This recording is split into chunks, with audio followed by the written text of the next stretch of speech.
Love under the scope.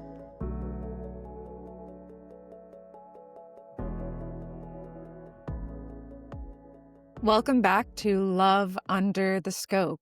In this show, we will explore topics that you might not hear a lot about. I like to go under the rug, into the darkness, see what's going on, and kind of shed light on some of the things that might feel wrong or shameful or just plain scary to talk about. And specifically, we're going to be talking about long-term relationships. A lot of the time, things happen when we are in relationships that are complicated and sometimes lead us to feel like we are alone. Maybe we're not meant to be with that person. We're not meant to be in love in general. And I think that's a shame. I have felt that way myself. And I really wish at those times in my life where I was so low that I could have had someone to help me realize that what I was going through was totally normal. When we are with another human, long term, day in and day out, it is inevitable that we're going to run into obstacles. We're going to face challenges, and they're not always going to be easy challenges. They're not always going to be pretty, and they sometimes are played out in ways that are less than desirable. That's what I want to talk about on this show. My name is Kelby Lauren. I am a certified relationship coach. I help my clients who are not only couples, but individuals to create more connected, alive, passionate relationships with their partner and also with themselves. Anytime we do work on our relationship, we inevitably work on ourselves. I love the topic of relationships because I, in my own relationship, discovered a new love for myself. It became more alive when I did work on my relationship, when we faced obstacles, when we got into arguments and worked through them using some of the tools that I share on this show. It is my favorite topic, probably relationships, self-love. All of the topics that I bring to this show, I have either worked through with my clients, who again are couples and individuals, or I have worked through them on my own. Today's topic happens to be a very special one. I think it's a question that almost everyone has, especially those who are in long-term relationships or have been in the past. And the topic is, can we keep the spark alive, the passion flowing in a long-term relationship? Is it possible to not only reignite the flame that we hopefully felt at the start of our relationship, but also to maintain and keep the flame burning so that it doesn't die out like it may have already? Maybe you are feeling that way now. You're questioning, is this it? Did we just have that passionate time at the start of our relationship, the honeymoon phase, and then it died off and we're never going to get it back? That is a vulnerable thing to ask. Am I going to feel passion in my relationship again? It's vulnerable. It can be scary if we think that the answer could be no. Maybe there's some of you listening that have just accepted that the answer is no, and that if you want passion, you're going to have to find it in other parts of your life. I think this question could even drive some people to have affairs and to cheat because they assume, wrongfully, that passion is not possible in a long-term relationship. That's such a shame, because I'm going to explain today in the episode why, yes, you can. You can bring back the spark. You can do it in a way that actually feels potentially better than it did at the start of your relationship. I'm going to talk about what is that spark? What is the passion? What creates that at the start of our relationship? How do we eventually lose that? How do we allow ourselves to lose touch with that passion, that spark. And then I'm going to share some information about how you can reignite the flames and how you can keep those flames burning throughout your entire relationship for years to come. There are a couple foundational points that I want to establish before we get into the actual subject. One of them is that I personally was taught in my training that in order to recreate the spark, the passion, there has to have been that spark at the start. So if you went into a relationship with your current partner and you felt that excitement, you felt that passion, you felt the spark, then you can recreate it. I was taught that if you did not ever feel that at any point, that it would likely be, if not impossible, it would at least be very difficult to create a spark from nothing. The idea here being that we can, if something has happened to us in the past, if we have experienced that spark with our partner in the past, anything that we have felt in the past, we can create that again. There are also biological factors that go into this, which I will touch on a little bit later, but that is what I was taught. And so that is how I'm going to relay the information to you, that everything I say in this episode is with the assumption that you did feel that spark, that connection, the flame, whatever you want to call it, the passion, that you did feel that at the start of your relationship. If you didn't feel that at the start of your relationship, I would personally guide you to asking why or what was keeping you from experiencing that. What did you end up building your relationship upon, if not the spark? I do feel like there is that initial chemistry that we have with someone that can move the relationship forward, but perhaps you chose a different reason to pair up with someone. And I would respect that. We all have the freedom to choose to enter a relationship for whatever reason. But like I said, if you never felt the passion, it's going to be difficult, if not impossible, to recreate it. Another thing I want to establish here is that when I talk about spark, when I talk about passion, yes, I am going to take a mostly sexual approach in this episode, but that doesn't mean that spark is all about how our sex life is. I think a spark in our relationship can come from having an emotional connection, can come from having a spiritual connection, mental and intellectual spark, right? We have a great conversation if that's important to you. And so spark has all of these different avenues, these different buckets, and it's not just sex, but I will be talking about sex quite a bit in this episode because I do personally believe that in the end, we do want that alive, that passionate, that connected sex life. That being said, we will not be approaching sex and spark and passion as a quantitative rather than a qualitative factor, meaning I personally don't believe that just because you're having a lot of sex, that means that you have a spark. You could potentially say that because you're not having any sex, there is no spark. But I would hate to dwindle this topic down to a matter of numbers. And I'm certainly not the coach who's going to tell you, you need to make sure you're having this much sex. I think our sex life ebbs and flows, and it would be natural for us to have more sex at one point in our relationship and less at another point. And just having an awareness of where you stand. Maybe you're under more stress than you usually are. That I think is more important than having a tally of, well, we had sex 3 times this month. And so we're, right on track for having a spark.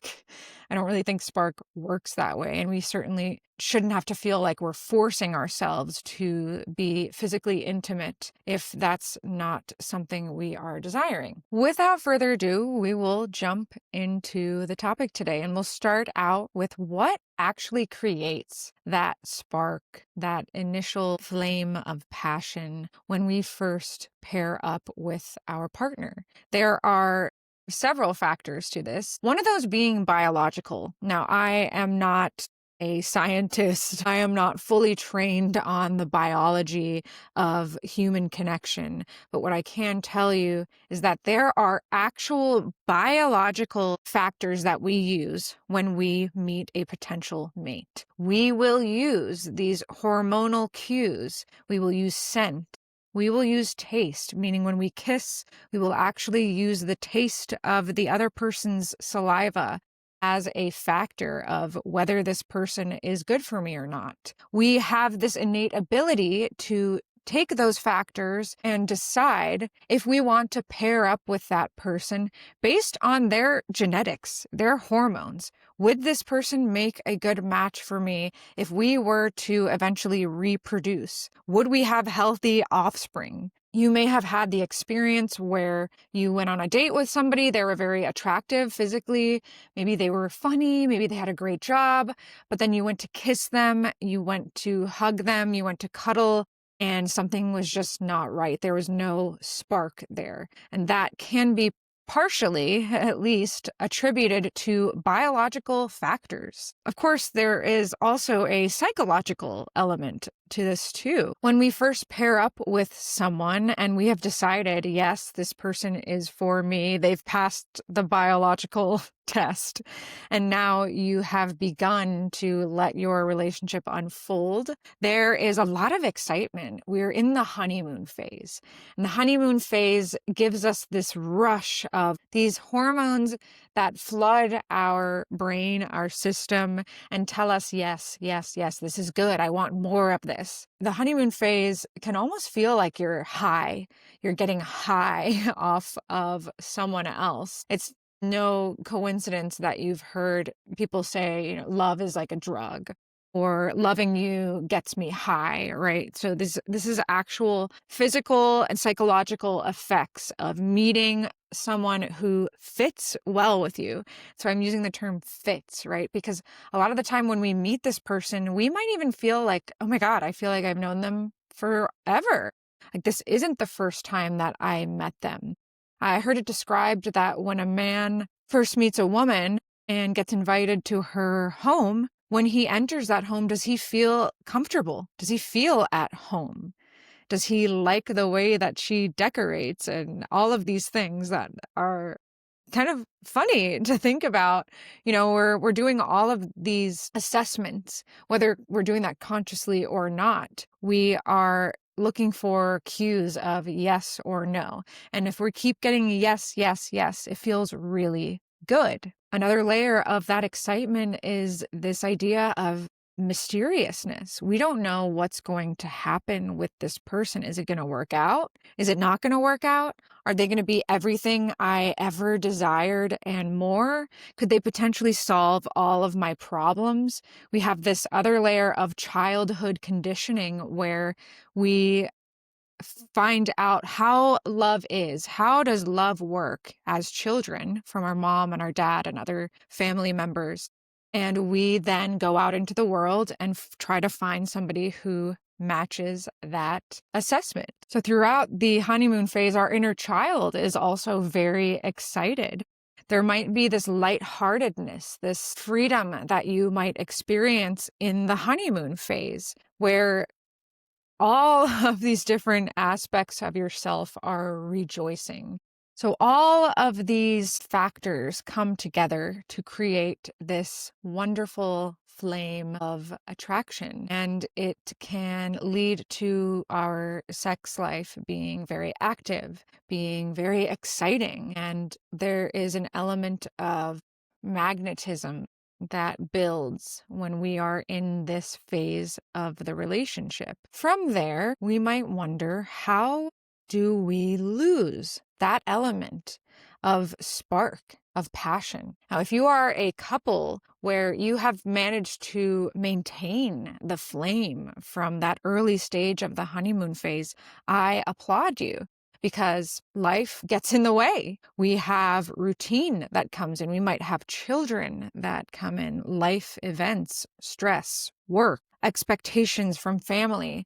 All of these things can come in and become a distraction for us as we slowly allow that flame to fade. I use the word allow, not because we are consciously saying, okay, bye-bye flame, but because we have not prioritized the maintenance of our sexual connection, of the passion in our lives. Before we get into how the spark can actually start to fade, I want to go back to what I said earlier in the episode about how spark, in my opinion, is not about how often you're having sex. I have heard of couples that are having lots of sex, and yet they are not emotionally connected. I wouldn't say that they have a spark necessarily, although they are physically connecting quite frequently. They are lacking the emotional component of spark, maybe the spiritual component or the intellectual component of passion and spark. Sex is something that we can do without actually connecting. It sounds kind of odd, right? One of us is inside of the other. Are we not literally connected? Sure, but you could not be present. You could be fully somewhere else while you are having sex. You could be thinking about something else. You could be worrying about how you look, how you feel. You could be not desiring to be having sex, and yet you're doing it anyway. And so there's some element of not actually being there, of not being present during sex. So I want to emphasize that because it's really important to know that spark would probably be best described as a feeling rather than something that you're going to write on paper. Well, we have sex 3 times a week, so therefore there is spark. It's not entirely true. So how do we lose the spark? Well, I already mentioned that, the routines come in, life happens. We get into our daily schedules. I wake up, I make coffee, I take the kids to school, and so on. And we get these routines very deeply ingrained within us. A routine is not a bad thing. A routine is, I would say, very supportive to a person who wants to live a productive life. At least in my opinion, I love to have a routine. I look forward to getting up in the morning and going through my routine. What happens when my relationship becomes routine? Not always a bad thing when your relationship becomes part of your routine. If we're talking about, well, every day I kiss my partner good morning and I tell him that I love him, or every evening when he comes home from work, I greet him at the door, I give him a hug, I ask him how was his day. But what about when we allow ourselves to become bored with our partner? I'm using the word allow again. We allow ourselves to begin seeing our partner as predictable. There's nothing that could potentially surprise me about my partner. I know him. This is what he does. I say this, he does that. I do this, he says that. And we stop the potential for spontaneity from our partner when we do that. Usually when we are finding our partner to be boring or we're bored with the relationship, we could even be doing some kind of projection. So I am bored with my life. I'm bored with me. Therefore, I'm going to project that and say that it's actually my partner who I'm bored with. Think about this. If you find yourself to be predictable, well, I always do this. I am that, right? I am lazy. I don't like to work very hard. I don't like trying new things. We are labeling ourselves as predictable, as fitting in these categories, these labels.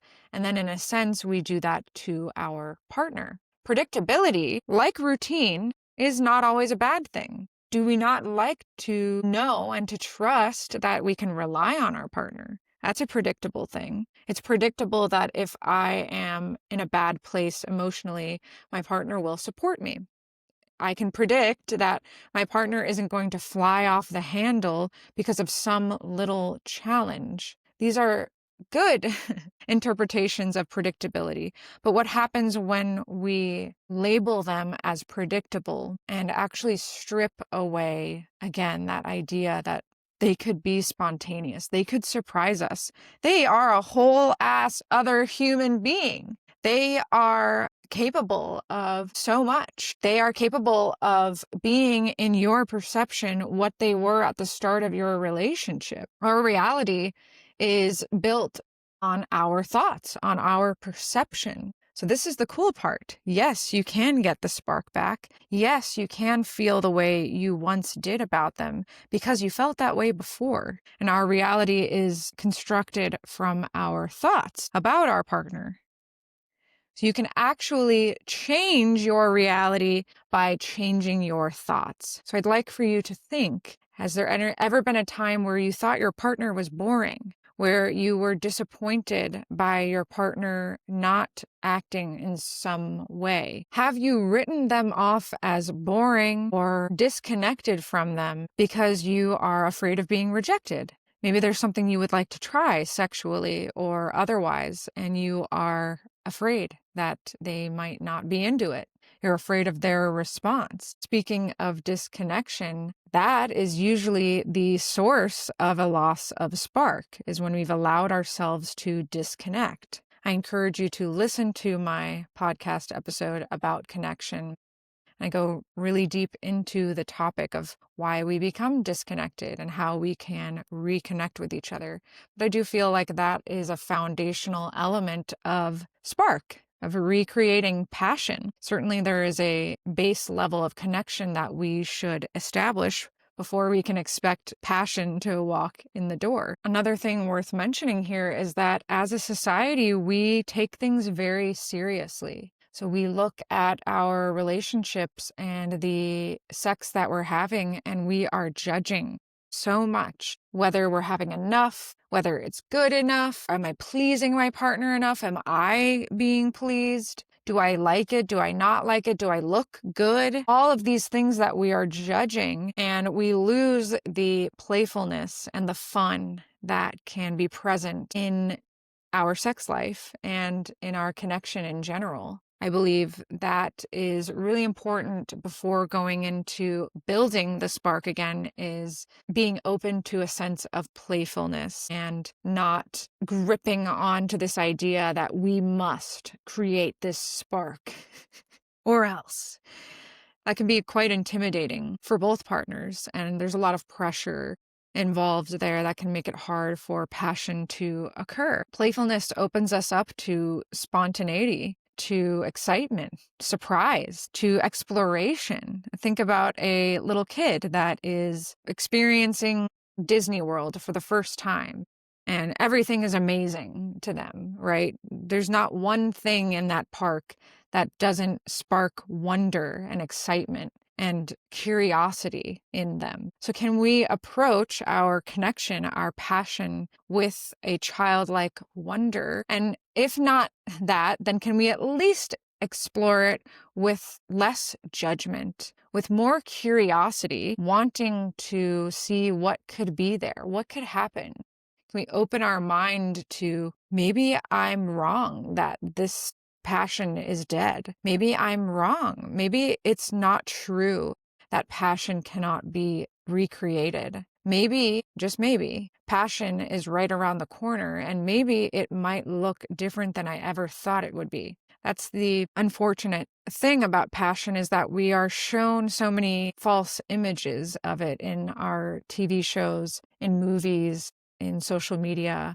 This is what passion is. Passion is when you are ripping each other's clothes off and you're pushing each other against the wall and you're clearing the table and fucking is what I would call that. It's not that passion can't look like that, but I would say it's pretty unrealistic if we're going to measure ourselves up to fabricated images of passion between human beings. The reality is, if we want to create passion, it's a trial and error thing. We can't read each other's minds. There are going to be moments of awkwardness because we're exploring. We're finding out, what do we like, what don't we like. That's why I think when you are opening yourself up to recreating passion, there really is an element of you could be surprised. Can you open your mind to the idea that you could be surprised? That you might have no idea what's around the corner? That if you just give these new techniques a try with your partner, you might find something you really like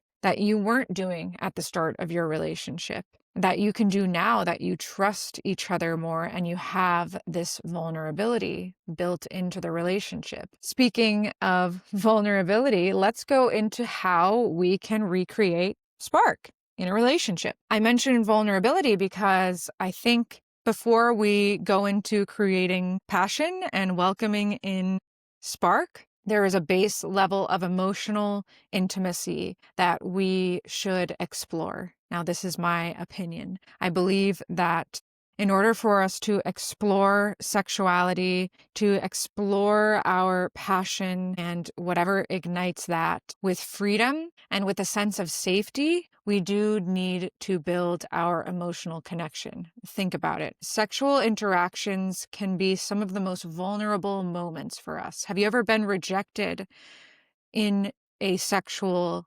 interaction? Have you ever been rejected mid-sexual intercourse? That's not fun. Okay. Have you ever been naked, literally physically naked, and somebody rejects you? These are all very vulnerable times to be in, not just emotionally vulnerable, physically vulnerable. I am naked, right? So that is a huge form of vulnerability. That's why I would say, instead of going directly into, we have no passion, no connection, we haven't had sex in 5 years, straight into, well, we're going to recreate passion now, right now, let's go. Can we slow down a little bit? Because all of these things take a lot of time. When we're doing inner work, when we're creating connection with our partner, none of these things are, you wake up one day and then the passion is here. These take time and these take effort. I want to emphasize effort. It doesn't have to be hard necessarily. It's not that it needs to be that we're trudging through and we're suffering through it. It can be fun and it can be playful, and it does require a concerted effort from both parties. Okay, so that's a question that I would ask before we go into the topic of actually creating the spark, recreating it, is how badly do you want it?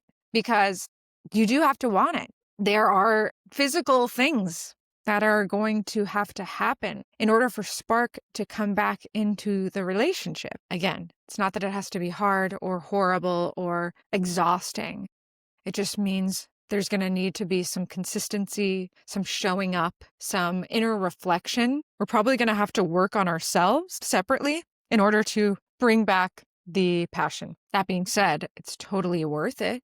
This is your life partner. Don't you want to look into your life partner's eyes and feel inspired and feel passion and feel alive? I'm telling you, you can have that. What I'm not going to tell you is that I can teach you how to create passion that looks like it does in the movies. So I look at my partner and I'm just like, oh my God, I want you so bad right now. That could happen. But the passion that I'm talking about in this episode is not what you see in TV.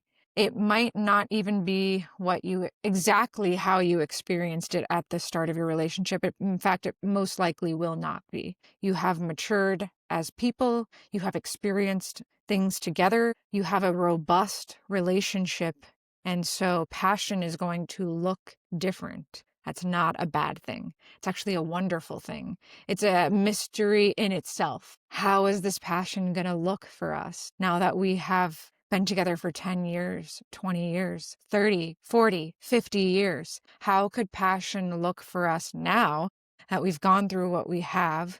We love each other deeply. We might be surprised. We might be blown away. All right, so let's get into how can we create and maintain long-lasting passion in a relationship. I'm going to start out with some information from the book Come As You Are by Emily Nagoski. She talks about the two camps of creating eroticism and reigniting that flame in a relationship. Those two camps are the Esther Perel camp and the John Gottman camp. Esther Perel talks about creating this mystery. So you're with this person long term, you know everything about them, you know when they're going to the bathroom, you know so much about them. Esther Perel's theory is that we need to create space. We've become a little bit too comfortable, too safe. I will say, even especially for relationships where you feel very, very emotionally safe, where you have learned to rely on each other, where you feel warm and fuzzy, and there's a general sense of nervous system safety. That can be kind of weird to navigate. If you are used to having sexual relationships where the person played with your head, where you were constantly on edge, you were up, you were down, you were on this roller coaster of emotion, and now you're with somebody who's safe, that can be confusing for the person who is used to the hot and cold. When we're in that hot and cold dynamic, we are sometimes using sex as a tool in order to receive something, or we perceive we're receiving something. Well, if I have sex with them in this way, this many times, then they will love me, then they will stay, then I will be a good person, I'll be worthy, etc. So now you're with somebody who's safe. You don't have to prove yourself. You don't have to use sex as a tool to get something. I talk about this in my episode, The Sexual Lifespan of a Long-Term Relationship. It's the first episode of my podcast. So you can listen to that for a more in-depth explanation of this. But once we get with somebody who is safe, then there can be kind of that flip of, shoot, I don't know what is motivating me to have sex anymore. And so then there can be this feeling of the sex life dying down, maybe if not dying off completely. And in that case, do not fret. You can retrain yourself to want sex for other reasons, for connection, for vitality, for intimacy, for comfort, for stress relief, for spiritual growth. Okay, so you can retrain your brain and your body to enjoy having sex with somebody who is safe. Maybe that's another podcast episode. That being said, Esther Perel kind of got off track there. Esther Perel, her theory is that we are too comfortable, we are too close, we have lost that edge of mystery where eroticism thrives on not knowing, of not fully feeling safe. She would encourage that we build this slight discomfort, this longing, this idea of you want what you can't have within the relationship. I think this is something to play with, whether you are role playing, maybe you get into some kink, maybe you are deciding to spend time away from each other a certain amount of times. There are a lot of ways to go about that, and I would encourage you to do your own research on how you can actually build some space into your relationship. Now, the second theory is John Gottham's approach, and he talks about deepening your emotional connection, deepening your relationship so that you can build eroticism. I would say I lean towards this camp personally with my work, with my clients. I do believe that there's no such thing as too close. I love closeness personally. I have seen closeness, emotional intimacy work for the couples that I work with. John Gottman talks about having this really deep and thriving friendship, the kind of thing where you can sit around for hours and talk endlessly and always rely on each other and feel this deep, deep emotional bond. He even has, I could be wrong that this is him. It's either John Gottman or one of his students talked about this theory that if you can't be comfortable pooping with each other in the room, so I'm sitting on the toilet and my partner is right there talking to me, that if you can't do that, then that shows that you are not emotionally connected. Now, I'm not going to vouch for that. I thought it was funny when I read it. You know, you do your own approach as far as that goes. But that's the demonstration where Esther Perel might say, you know, make sure that you have your own bathroom and that you don't ever even know when your partner is going to the bathroom. John Gottman would say, you should probably walk in there and ask them about their day. Now, while I would lean towards John Gottman for myself and my clients, I would say if you're listening, try out both. Does it feel good for you to build in some space? I mean, every human being needs some level of space.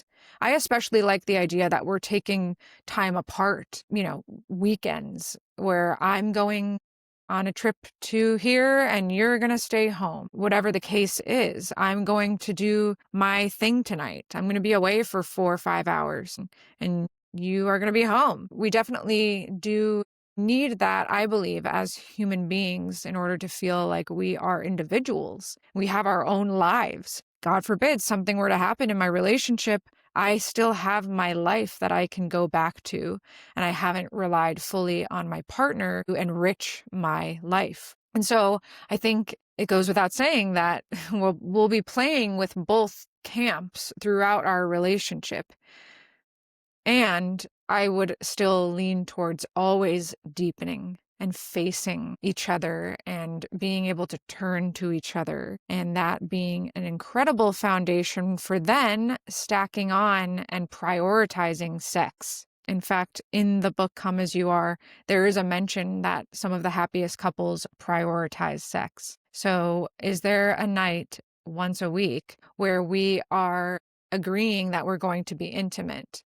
And it doesn't have to be sex. Maybe there's no pressure to have sex, but sex is on the table. And so once a week on Friday night, the kids are being taken care of. We are not going to be with friends. We're not going to be with family.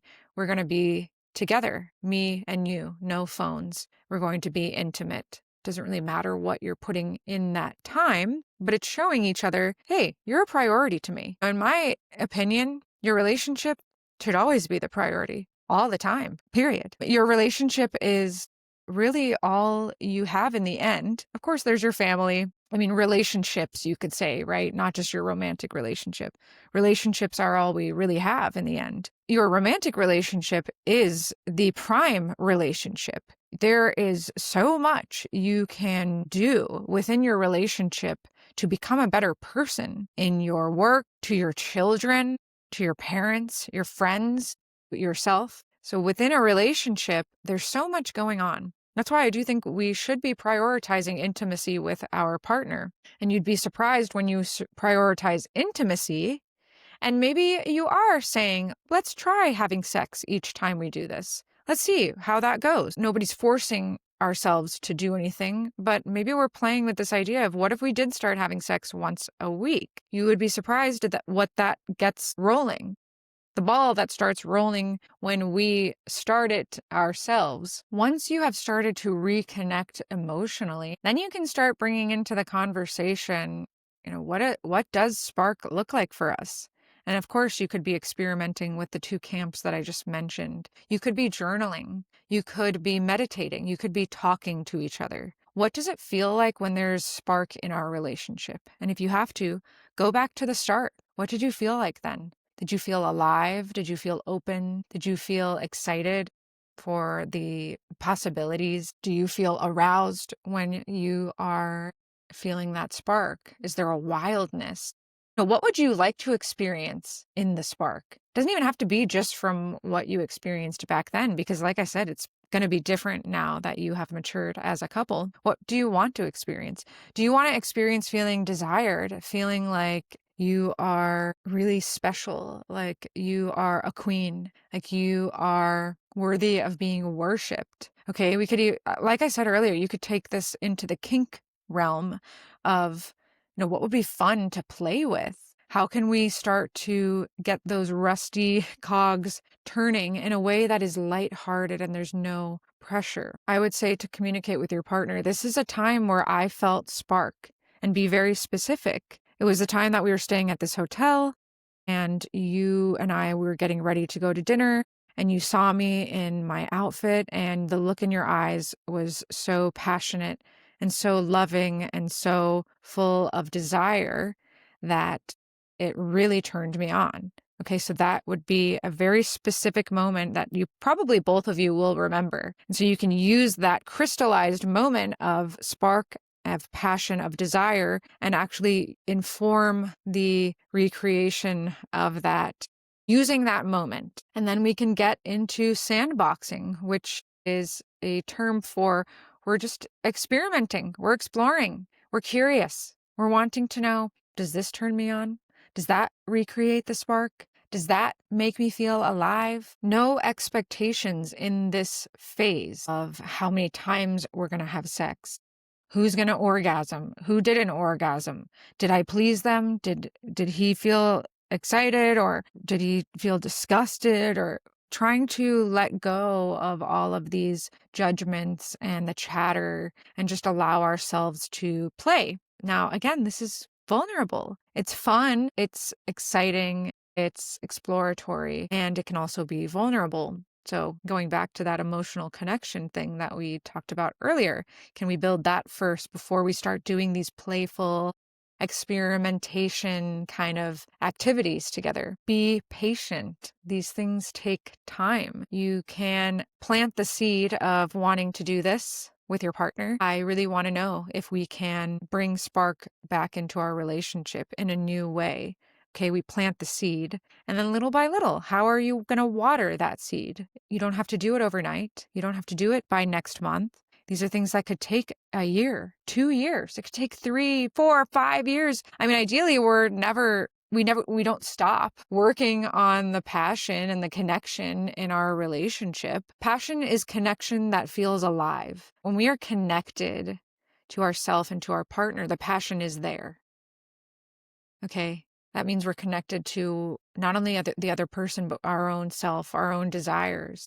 Oh, I really want to experience this. I wonder what that would be like. See, I'm connected to my own desires. That's what passion really is. And a little bit of effort too, right? Something I like if we're going to be sandboxing is taking inventory of the things that we tried. You could even do this when you have sex. You could, at the end, while you're laying there talking to each other, hopefully you're connecting that way after sex. I believe it's really important to have that time together afterwards. And can you incorporate some questions? You could ask, what was your favorite part?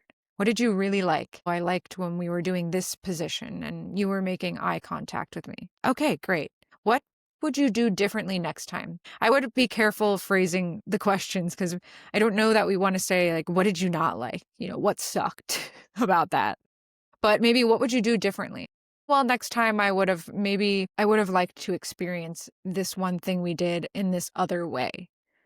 Okay, so how can we take inventory of what happened and then apply it to the next time we have this experience together? We want to take our experiences and be informed by them and then be able to take that into our future experiences together. Everything is a learning experience. That's why we call it sandboxing exploration. We're not chastising ourselves. Oh, you did this the wrong way. You didn't please him. You didn't make him orgasm. What if we could just step away from that judgmental side of ourselves and be more curious? No stress. Take things less seriously. Last thing I want to mention here is that I would really recommend looking into your erotic blueprint, which is a tool that this sexual teacher who I love, her name is Jaya.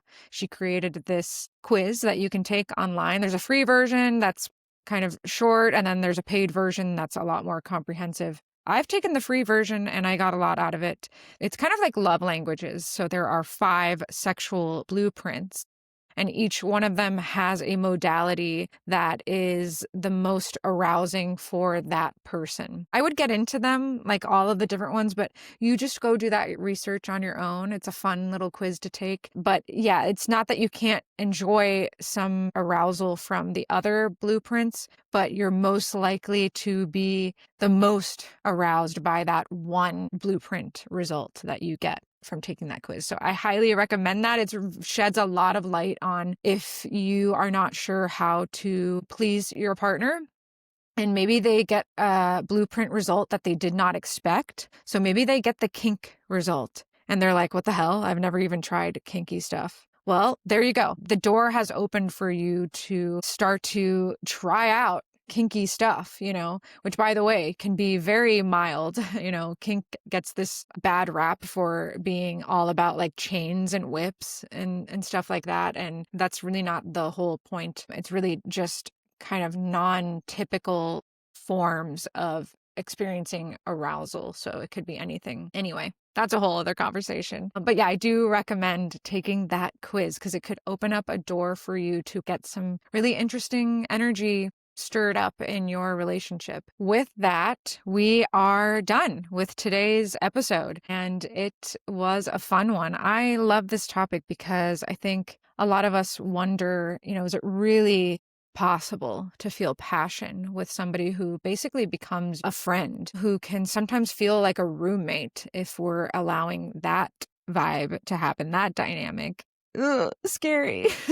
But a lot of people wonder this. And by the way, you're not a bad person. You're not a bad lover, a bad partner. If you guys have allowed yourself to come to that point, you're just human and things happen. Okay. But the point is, we can always change. We always have the power to change what's going on in our perception, in our reality, just by shifting our thoughts, our perspective. We can absolutely welcome in a level of passion that we might not even have experienced before together, when we were at the start of our relationship. I really hope that I communicated that point well, that we've been together for 20 years. If we want to bring the flames back in, it's going to look different. And isn't that wonderful? Isn't that amazing that we get to experience passion at the level that we are at together? We've aged, we've matured, we've learned, we've become wiser, we've become stronger, more grounded, more knowing and confident. And that is the energy that we're going to come at this creation of passion with. Ooh, I think it's so exciting. Thank you so much for listening today. I really appreciate your support, and I hope that you come away from this episode with some information that was helpful to you in your relationship. If you would like to connect with me, I am on Instagram and TikTok. My handle is Coached by Kelby. You can also reach out to me via email if you want to work together. You can DM me. You can email me at coachedbykelby@gmail.com. I also am open to receiving questions anonymously, and I will answer them on the show. No names, nothing like that. But if you have a question that you'd like me to answer in an episode, please do send that via email or on social media. That would be great too. If you're listening on Apple Podcasts or Spotify, please do give me a rating and a review. And on YouTube as well, if you want to drop a comment and a like, maybe even a subscribe, that would be awesome. Thanks again for listening, and I'll see you guys next week.